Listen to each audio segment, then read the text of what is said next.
الحمد لله وكفى والصلاة والسلام على عباده الذين اصطفى لا سيما على سيد الرسل وخاتم الأنبياء وعلى آله وصحبه ومن بهديه مقتدى. أما بعد فأعوذ بالله من الشيطان الرجيم. بسم الله الرحمن الرحيم. ولتكملوا العدة ولتكبروا الله على ما هداكم ولعلكم تشكرون. صدق الله العظيم. عزیزان گرامی، میرے محترم بھائی اور دوستو، آج کا یہ دن عید الفطر کا دن ہے، اور اس دن کو عید اس لیے کہا جاتا ہے کہ یہ لفظ عید عربی کا لفظ ہے، اور یہ عود سے ہے، یعنی لوٹ کر آنے کو کہا جاتا ہے، کیونکہ یہ دن جو عید الفطر کا ہے یہ ہر سال لوٹ کر آتا ہے۔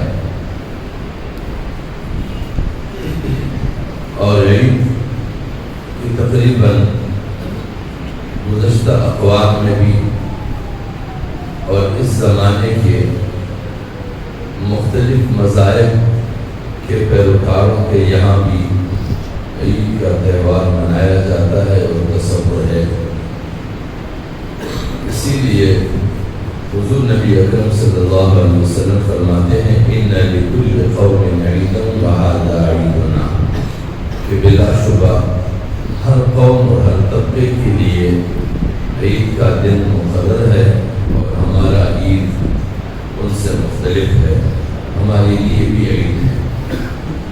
یہاں پر دیگر اقوام کے لیے عید کا تذکرہ کرنا اور پھر یہ کہنا کہ وَهَذَا عِیدُنَا، اور ہمارا عید یہ ہے، یعنی مقصد یہ ہے کہ ہم جو اپنے آپ کو حضور نبی اکرم صلی اللہ علیہ وسلم کے امت کہلاتے ہیں،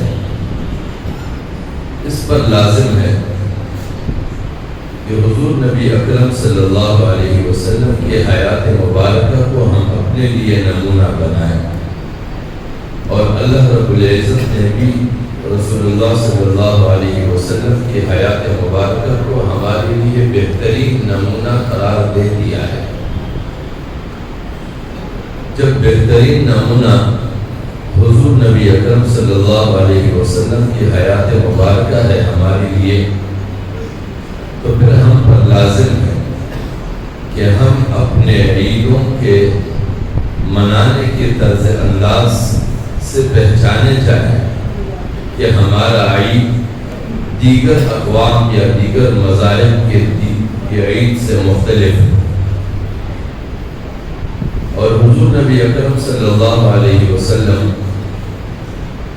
نے مدینے میں لوگوں کو دیکھا کہ وہ عید منا رہے ہیں اپنے اپنے مذاہب اور اپنے اپنے تہذیبوں کے لحاظ سے، اور حضور نبی اکرم صلی اللہ علیہ وسلم ان سے پوچھتے ہیں کہ ما هذان الیومان، یہ دو دن کیا ہے جو تم مناتے ہو؟ تو وہ لوگ جواب میں کہنے لگے کہ کنا نلعب فی الجاہلیہ، ہم اسلام سے پہلے دور میں بھی اس طرح دو دن منایا کرتے تھے اور اس میں کھیل کود کیا کرتے تھے۔ تو حضور نبی اکرم صلی اللہ علیہ وسلم فرمانے لگے کہ قد ابدأ لکم اللہ بہما خیرا منہما یوم الاضحیٰ و یوم الفطر، کہ اللہ رب العزت نے تمہارے لیے ان دو منائے جانے والی دنوں کو دو اور دنوں کے ساتھ تبدیل کر دیا ہے، جو ایک عید الاضحیٰ اور ایک عید الفطر، اور یہ دونوں دن ان گزشتہ ایام جو منائے جاتے تھے ان کی نسبت اعلیٰ ترین ہے، معیاری ہے، مہذب ہے، باوقار ہے۔ اور یہ دونوں دن ہمارے لیے عبادات کا سرچشمہ ہے، اور ہمارے لیے انعام کا دن ہے، اور ہم ان امت مسلمہ پر روزے فرض کیے گئے تھے اور آج بھی فرض ہے، اور ماہ رمضان کا اختتام ہوا کل رات کو۔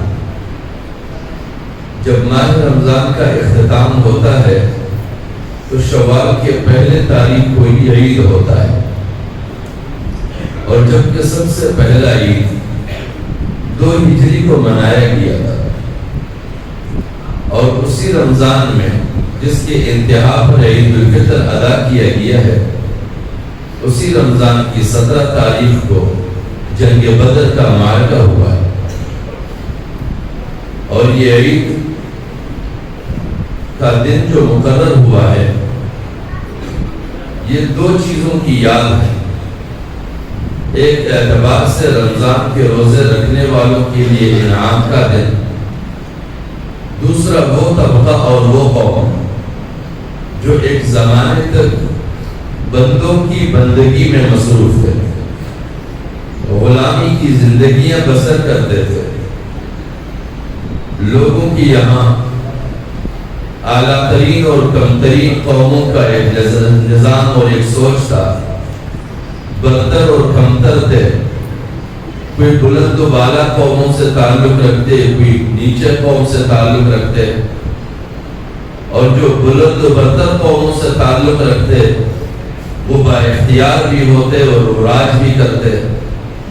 جو ان کی نگاہ میں نچلے قوموں کے ساتھ تعلق رکھتے وہ سوائے غلامی کے اور کسی چیز کے حقدار نہیں تھے۔ اللہ رب العزت نے حضور نبی اکرم صلی اللہ علیہ وسلم کی عالمگیر دعوت کے ذریعے ان لوگوں کو ایک نئے تہذیب سے روشناس کیا، اور ان کو یہ سبق سکھایا کہ انسانیت کی تخلیق انسانیت کی بندگی کے لیے نہیں ہے، بلکہ انسانیت کی تخلیق اللہ کی بندگی کے لیے ہے۔ اور حضور نبی اکرم صلی اللہ علیہ وسلم فرماتے ہیں، وَإِسْنَا لِنُخْرِجَ الْعِبَادِ مِنْ عِبَادَةِ الْعِبَادِ إِلَى عِبَادَةِ رَبِّ الْعِبَادِ، کہ میری جو بعثت ہوئی ہے وہ اس مقصد کے لیے ہوئی ہے کہ میں بندوں کو بندوں کی بندگی سے نکالوں اور بندوں کو بندوں کے رب کے بندگی پر آمادہ کروں، اس کے جانب بلاؤں اور اس کا تعارف کراؤں۔ جبکہ وہ قوم ایسی تھی کہ جس قوم کے درمیان دعوت کا آغاز کیا گیا اور انہیں خدائے وحدہ لا شریک کا پیغام سنایا جانے لگا تو وہ حیرت میں پڑ گئے کہ نسل در نسل ہماری زندگی کے بود و باش اور معاملات کے مسائل کے حل کے لیے ہم نے بیت اللہ جیسے مقدس جگہ کے اندر 360 خدا تراش رکھے ہیں۔ بھلا یہ بھی ممکن ہے کہ وہ جو کام آج تک 360 خدا کرتے رہے وہ ایک خدا کرے گا، اور پھر وہی قوم اتنے مہذب بنتی ہے کہ حضور نبی اکرم صلی اللہ علیہ وسلم کے فکر کے ساتھ بھی متفق ہوتے ہیں اور اس کے شریک عمل بھی بنتے ہیں، اور پھر اللہ رب العزت کو ان کا وہ قبولی ایمان اور ان کا وہ مشرف اسلام ہونا اور رسول اللہ صلی اللہ علیہ وسلم کے معیت میں رہنا اور دنیا کے سارے چیزوں کو نظر انداز کر کے صرف اور صرف اللہ وحدہ لا شریک پر یقین رکھنا اتنا قبول ہوا، اتنا پسند آیا کہ رہتی دنیا تک پوری انسانیت کے لیے معیار عمل ٹھہرا دیا، اور فرمایا کہ فَإِنْ آمَنُوا بِمِثْلِ مَا آمَنْتُمْ بِهِ فَقَدْ اهْتَدَوْا، اگر کوئی بھی ایمان لائے اور وہ ایمان صحابہ کرام کے ایمان کی طرح ہو تو سمجھو کہ اس نے راہ پا لیا۔ اور پھر فرمایا آمنوا کما آمن الناس، تم ایمان لاؤ ان لوگوں کے طرح جو ایمان کے لیے معیار عمل ٹھہرے۔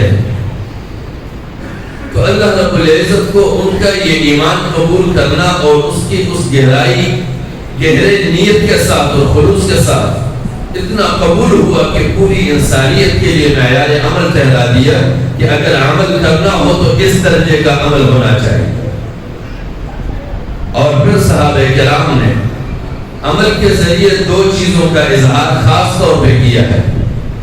کسی بھی داعی کے دعوت کو قبول کرنے کے ساتھ لازمی ہے کہ اس قبولیت کے ساتھ آپ فکر میں بھی اتفاق رکھیں، اور جب آپ کسی کے ساتھ فکر میں متفق ہو تو پھر لازمی ہے کہ آپ اس کے عمل میں شریک ہو۔ یہ کبھی ممکن نہیں ہے کہ کسی شخص کو کسی کے فکر کے ساتھ تو اتفاق ہو لیکن اس کے عمل کے ساتھ وہ شریک نہ ہو، تو اس کو نفاق کہا جاتا ہے۔ وہ منافق تو ہے لیکن وہ مومن نہیں۔ مومن کی یہ خاصیت ہے کہ اگر وہ شریک فکر ہے تو اسے شریک عمل بھی ہونا لازمی ہے، اور صحابہ کرام نے یہ کر دکھایا کہ وہ فکر میں جیسے شریک رہے ویسا ہی عمل میں بھی شریک رہے، اور عمل کی شراکت کا عملی مظاہرہ جنگ بدر کے موقع پہ انہوں نے دکھایا۔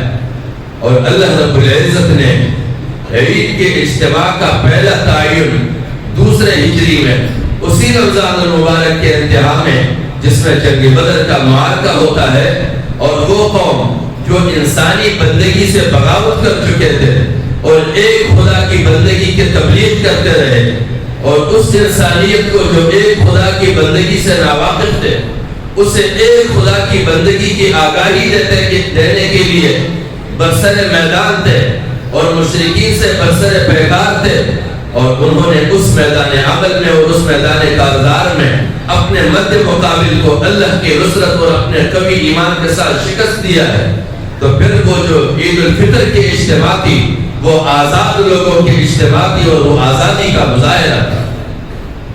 اور دوسرے اعتبار سے یہ وہ قوم تھی جس قوم کو اللہ رب العزت نے بندوں کی بندگی سے نکال کر ایک خدائی وحدہ لا شریک کی بندگی کا قائل بنایا، اور انہوں نے اس پر شکر کا اعتراف اس دن کیا کہ جب انہوں نے ماہ رمضان کے روزے بھی رکھے اور دشمن کو ناخن چنے چبوائے اور پھر عید الفطر بھی منایا، اور اللہ رب العزت کا نصرت ان کے ساتھ شامل حال رہا۔ ان لوگوں نے آزادی کا مظاہرہ بھی کیا اور اس نظام پر شکر کا اظہار کیا جس نظام نے انہیں بندوں کی بندگی سے نکالا۔ آج بھی وہی نظام ہمارے ساتھ موجود ہے قرآن مجید کی صورت میں، اور یہ ماہ رمضان جو ہر سال ہم اس کے روزے رکھتے ہیں اور یہ ہر سال پلٹ کے آتا ہے ماہ رمضان، یہ قرآن مجید کے نزول کا سالگرہ بھی ہے۔ ایک اعتبار سے ہمیں یہ احساس دلا ہے کہ یہ قرآن مجید وہی قرآن مجید ہے جس نے ایک مغلوب قوم کو غلبہ دلایا تھا، اور اس مغلوب قوم کو غلبہ صرف اپنے قریش کے حد تک نہیں بلکہ لاکھوں میل زمین تک اس نظام کو پھیلایا، عملی طور پر دکھایا، اور پھر وہی حاملین قرآن جو اس قرآن کو تھامے ہوئے تھے جب رفتہ رفتہ آہستہ آہستہ وہ غافل ہوتے گئے تو پھر ان کو زوال نہیں ملا۔ آج ہم وہ زوال پذیر قوم باقی رہ گئے، آج ہم زوال پذیر قوم ہیں، نہ ہمارے پاس قرآن بحیثیت نظام ہے اور نہ ہمارے ساتھ اسلام بحیثیت ریاستی مملکتی حیثیت سے ہے، کوئی نہیں ہے۔ ہم صرف اپنے آپ کو مسلمان کہلاتے ہیں اور ہم رسومات کی تکمیل کرتے ہیں، ہمارا وہ رسم ہمیں بدلتا نہیں ہے۔ ہم وقتی طور پر اپنے عادات میں تغیر پیدا کرتے ہیں لیکن اپنے عادات مستقل تبدیل نہیں کرتے۔ ماہ رمضان المبارک کے روزے کیوں رکھوائے جاتے ہیں؟ وہ اس لیے رکھوائے جاتے ہیں کہ ہم 30 روزہ ایک مسلسل عمل سے گزر کر اپنے عادات کو بدلیں، اپنے آپ کو بدلیں، لیکن ہم نہیں بدلتے ہیں۔ ہم اتنی تو عادت بدل دیتے ہیں وقتی طور پر کہ پہلے اگر ہم آذان کی صدا پر مسجد نہیں جاتے ہیں، ماہ رمضان میں سب چھوڑ چھاڑ کر مسجد میں پہنچ جاتے ہیں، مسجدیں بھر جاتی ہے، نمازیں ہم پڑھتے ہیں خوب، لیکن بازار میں جا کر جو ظلم ہم کرتے ہیں کوئی نہیں کرتا۔ دنیا کی غیر مسلم ممالک کا ہم جائزہ لیں، وہاں پر جب چاہے مسلمانوں کے تہوار ہو چاہے غیر مسلم کے تہوار ہو، وہاں پر تہواروں کے مواقع پر سہولیات فراہم کیے جاتے ہیں، لیکن ہم اپنے تہوار پر ظلم مچاتے ہیں۔ کل کے رات بھی لوگوں نے مظالم دیکھے ہوں گے، اس سے پہلے بھی ماہ رمضان کے پورے دورانیے میں مظالم کے انتہا ہم نے دیکھے۔ ہم نے کھانے پینے کی اشیاء میں ظلم دیکھے، ہم نے لباس کے معاملات میں ظلم دیکھے، ہم نے خرید و فروخت کے معاملات میں ظلم دیکھے، اور وہ ظلم کسی اور نے نہیں ہم نے کیے، جو ہم روزے دار بھی تھے اور ظلم بھی کرتے تھے، ہم روزے دار بھی تھے اور جھوٹے قسمیں بھی کھاتے تھے، ہم روزے دار بھی تھے اور صحیح اور غلط کو ملا کر بیچتے تھے۔ تو ان روزوں نے ہمارا کیا تبدیل کیا؟ روزے تو ہمیں تبدیل کرنے کے لیے آتے ہیں کہ ہم بدل جائیں۔ جیسے ہم کھانا پینا طلوع فجر سے غروب آفتاب تک چھوڑ دیتے ہیں اور کوشش کرتے ہیں کہ ہم برا بولنا سوچنا بھی چھوڑ دیں، لیکن ہم صرف برا بھلا اس کو کہتے ہیں کہ زبان سے کسی کو گالی نہ دی جائے، باقی جو بھی کچھ کیا جائے وہ برائی میں نہیں آتا۔ پڑوسی کے ساتھ ظلم کیا جائے یہ برائی میں نہیں، پڑوسی کی مجبوری کو نہ دیکھا جائے یہ ظلم میں نہیں ہے ہماری نگاہ میں۔ بازار میں چیزیں حد سے زیادہ قیمتوں میں فروخت کرنا یہ ہم برائیوں میں سے نہیں مانتے۔ کسی کو قرض دے کر بعد میں انتہائی درجے تک یا لینے والا اس کو ذلیل کر لے یا ادا کرنے والا جان بوجھ کر ادا نہ کرتے ہوئے قرض وصول کرنے والے کو ذلیل کرے، اس کو ہم برائی نہیں مانتے۔ اور اسی طرح گھریلو معاملات میں، بھائی چارگی کے معاملات میں جتنے بھی ہم بے روی کرتے ہیں ان کو ہم ظلم مانتے ہی نہیں، ان کو ہم برائی سمجھتے ہی نہیں۔ جب ہم اپنے برائی کے فہرستوں کو انتہائی محدود کریں گے تو ہم کیسے بدل پائیں گے؟ ہمارے لیے اچھائیوں کے جس کو ہم عمل صالح کے نام سے جانتے ہیں، ہم نے عمل صالح کا بھی دائرہ محدود کر دیا ہے۔ عمل صالح صرف یہ ہے کہ ہم روزے رکھیں، نماز پڑھیں، نوافل کے ٹائم پہ نفل ادا کرے، تراویح پڑھے، تراویحوں میں قرآن سنے، لمبی لمبی دعائیں مانگے، یہ عمل صالح ہے۔ اس کے بعد ہمسائے کے ساتھ جو بھی زیادتی کرو، کرایہ دار کے ساتھ جو بھی زیادتی کرو، مالک مکان کے ساتھ جو بھی کرو، بازار میں خرید و فروخت میں جو بھی کرو، کسی انسان کے ساتھ تہذیب اور سلیقے سے بات نہ کرو، یہ ساری چیزیں عمل صالح سے باہر۔ ہم نے عمل صالح کے بھی فہرست کو محدود کر دیا ہے اور ہم نے برائیوں کے فہرستوں کو بھی محدود کر دیا ہے، اس لیے ہماری تبدیلی ممکن نہیں رہی۔ ہم نے ان دونوں فہرستوں کو وسیع تر بنانا ہوگا۔ جب ہم ان فہرستوں کو وسیع تر بنائیں گے تب ہم اپنے عادات کو بدل سکیں گے، ہم اپنے آپ کو بدل سکیں گے، اور روزہ ہمارے لیے خود مختار روزہ ہوگا، روزہ حاکم روزہ ہوگا، کیونکہ روزہ وہ روزہ ہے کہ جب اس روزے کو یہ اختیار حاصل ہو کہ وہ ہمیں بدلے۔ اور روزہ کہتے کس کو ہے؟ روزے کا عام معنی صوم کا ہے، اور حضور نبی اکرم صلی اللہ علیہ وسلم فرماتے ہیں فَإِذَا كَانَ يَوْمُ الصَّوْمِ أَحَدُكُمْ، تم میں سے جس کا روزہ ہو فَلَا يَرْفَثْ وَلَا يَسْخَبْ، نہ وہ کسی سے گالم گلوچ کرے نہ وہ فحش گوئی کرے۔ فَإِنْ صَابَهُ أَحَدٌ، پھر بھی اگر کوئی اس کو گالم گلوچ کرے، او قاتلہ یا اس سے لڑے جھگڑے، فَلْيَقُلْ، تو اس روزے دار کے اس صائم کا کیا عادت ہونا چاہیے، اس کی روش کیا ہونی چاہیے، اس کا طرز عمل اور اس کا ایکشن کیا ہونا چاہیے؟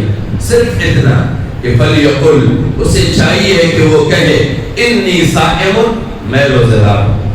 اب صائم کا، صوم کا معنی رکنے کا ہے، اور صائم رکا ہوا۔ اب جب وہ رکا ہوا ہے اللہ کے حکم سے تو پھر ہر چیز سے رکنا ہے، ہر اس عمل سے رکنا ہے جو اللہ کو ناپسند ہے، اور ناپسندگی کی فہرست ہمیں معلوم ہے بخوبی، لیکن ہم جاننا نہیں چاہتے، ہم آگاہ ہونا نہیں چاہتے۔ قرآن مجید ہم ماہ رمضان میں عادت ہے ہماری، کوشش کرتے ہیں ہم امت مسلمہ کہ ماہ رمضان میں ہماری دوڑے لگے، ایک قرآن ختم ہو، دوسرا قرآن ختم ہو، تیسرا ہو، اور اس پر ہم اتفاق کرے کہ اس سال میں نے 3 قرآن ختم کیے تلاوت کر کے۔ تراویحوں میں 3 روزے میں شامل ہوتے ہیں، 5 روزے میں شامل ہوتے ہیں، 10 روزے میں شامل ہوتے ہیں، لیکن ہم نے کبھی یہ کوشش نہیں کی کہ ہم ترجمے کے ساتھ قرآن کو پڑھیں کہ قرآن ہمیں کہنا کیا چاہتا ہے، قرآن کا مقصد کیا ہے، قرآن کا نزول کس لیے ہوا ہے۔ آیا یہ ایک زندہ کتاب ہے یا صرف تعظیم والی کتاب ہے جس کا احترام کیا جائے؟ یہ تو ہمارے لیے ضابطۂ حیات ہے، ہماری زندگی گزارنے کا طرز عمل ہے۔ قانون ہے، بلا ہم روڈ پر گاڑی چلاتے ہوئے اس قانون سے ناواقف رہ سکتے ہیں؟ کوئی بھی بندہ ٹریفک کے قانون سے گاڑی چلانے والا ناواقف نہیں ہے. اسے پتہ ہے کہ کہاں کس جرم کرنے پر کتنا جرمانہ بھرنا پڑتا ہے اور وہ کتنا اپنے آپ کو بچانے کی کوشش کرتا ہے. یہ ہم زندگی کے سفر کر رہے ہیں، زندگی کی گاڑی چلا رہے ہیں، لیکن اس زندگی کے سفر اور اس گاڑی کے لیے بھی باقاعدہ ایک قانون ہے، ایک ضابطہ ہے. ہم نے اس ضابطے کو یکسر نظر انداز کر دیا ہے. ہم صرف ان کے الفاظ تو رٹاتے ہیں، پڑھتے ہیں، لیکن یہ معلوم نہیں کہ کہا کیا ہے. خدا سے ہم کلام ہوتے ہیں، لیکن یہ ہمیں پتہ نہیں کہ ہمارا رب ہمیں کہنا کیا چاہتا، کیا کہا ہے، کیا حکم دیا ہے، کیا قانون بتایا ہے، ہمیں پتہ نہیں. لہذا ہمیں اپنے قرآن سے واقف ہونا ہوگا. ہمارے لیے لازم ہے کہ ہم قرآن کو پہچانیں، قرآن کو سمجھیں، قرآن کو پڑھیں. جب ہم قرآن کو پڑھیں گے تو ہم اپنے لیے ایک راستہ متعین کریں گے کہ ہمارے چلنے کا راستہ کیا ہے، ہم نے کن کن گلی کوچوں سے بچنا ہے، صراط مستقیم کیا ہے، صراط مستقیم پر چلنے کا طریقہ کیا ہے، یہ ہمیں قرآن بتائے گا. لیکن ہم نے قرآن کو پڑھا ہی نہیں ہے.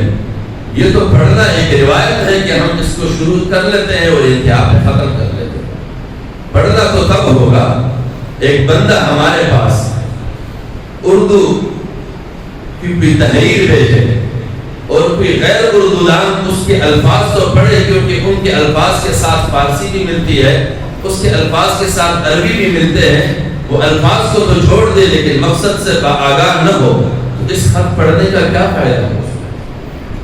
ثواب تو ہے کہ ہم احترام اور ادب سے قرآن کو پڑھتے ہیں، چونتے ہیں، اتنا ثواب تو مل جاتا ہے، لیکن رہنمائی کیا ملتی ہے؟ قرآن تو رہنما کتاب ہے، صرف ثواب کے لیے تو نہیں. لیکن ہم ثواب کمائیں اور رہنمائی نہ لیں تو یہ بھی کوئی انصاف ہے. اور انعام ہم کس چیز پر پائیں گے روز محشر؟ عید کے دن ہم اکٹھے ہوتے ہیں رمضان کے روزے رکھنے کے انعام پانے کے لیے، اور روز محشر کس چیز کے لیے اکٹھے ہوں گے؟ یہ زندگی گزاری ہے روز محشر اس زندگی میں عمل صالح کے انعام پانے کے لیے. اب عمل صالح کا ہمیں پتہ ہی نہیں کہ عمل صالح کا دائرہ کہاں ہے.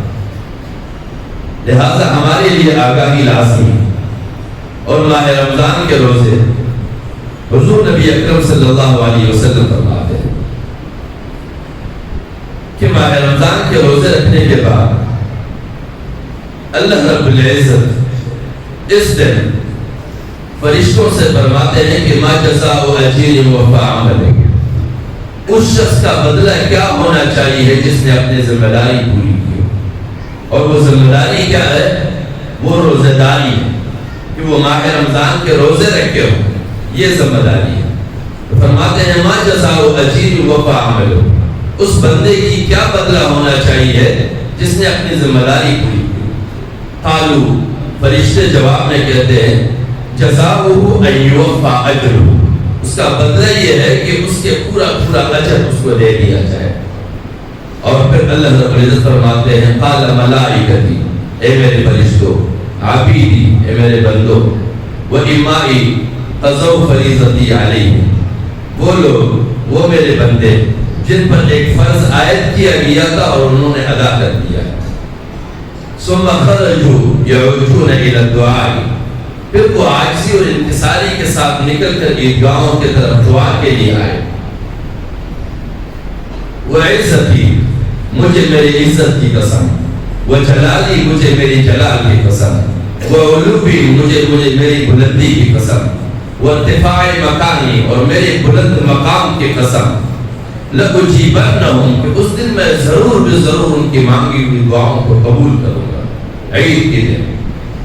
فیقولو، اور پھر کہتے ہیں کہ تم کہہ دیجئے ان کو ارجعو، تم لوٹو، کیسے حال میں؟ قد غفرت لکم، کہ تمہیں بخش دیا گیا ہوگا. وبدلت سیئاتکم حسنات، اور تمہاری ساری کوتاہیاں اچھائیوں میں تبدیل کر دیے گئے ہیں. قال، بس اس کے بعد فرماتے ہیں حضور نبی اکرم صلی اللہ علیہ وسلم فَيَرْجِعُونَ مَغْفُورًا لَهُمْ، وہ لوگ اس حالت میں لوٹیں گے کہ وہ بخشے جا چکے. اور یہ کون لوگ ہیں؟ یہ وہ لوگ ہیں جن پر عائد کردہ ذمہ داری انہوں نے مکمل کی. اور عائد کردہ ذمہ داری کیا ہے؟ وہ ہے رمضان کے روزے. کتب علیکم الصیام. اور وہ کتنے ہیں؟ ایام معدودات، تعداد کی دن ہے. فمن کان منکم مریضا او علی سفر فعدۃ من ایام اخر. اگر تم میں سے کوئی سفر میں ہے یا بیمار ہے تو ان پر کوئی جبر اور زبردستی نہیں ہے، وہ بعد میں روزے رکھے. فعدۃ من ایام اخر. تو اللہ رب العزت یہ ترتیب کیوں رکھتا ہے؟ یہ اس لیے آگے جا کے فرماتے ہیں یرید اللہ بکم اليسر. اس لیے کہ اللہ رب العزت تمہارے ساتھ آسانی کا معاملہ چاہتے ہیں. ولا یرید بکم العسر. اور تمہارے ساتھ دشواری کا کوئی معاملہ نہیں چاہتے. آسانی کا یہاں پر بھی کہ بیماری اور سفر کی حالت میں جبر نہیں رکھا ہے، یہ آسانی فراہم کی ہے بعد میں.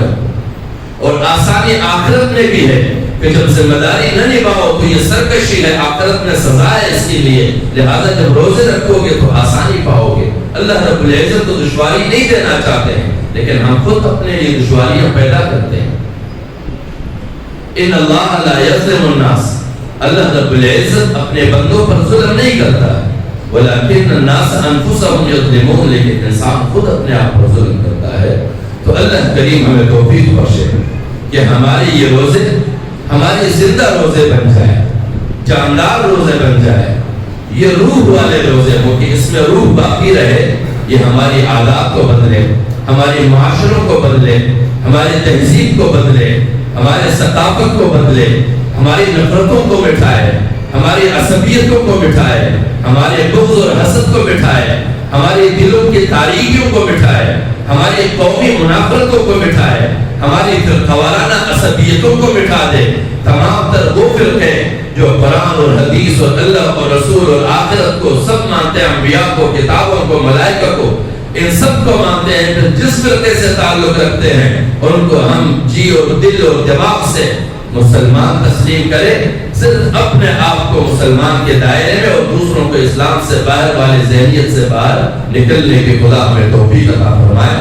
اور ان لوگوں سے بھی خدا ہمیں دور رہنے کی توفیق عطا فرمائے جنہوں نے قومیتوں کے نام پر، نفرتوں کے نام پر، عصبیتوں کے نام پر، علاقائیتوں کے نام پر اور فرقوارانہ نفرتوں کے نام پر، مذہبی نفرتوں کے نام پر جو ہمارے بٹوارے کی ہے، ان سے خدا ہمیں دور رہنے کی توفیق عطا فرمائے اور ان کے آلودہ چہروں کی پہچان نصیب فرمائے. وآخر دعوانا الحمدللہ.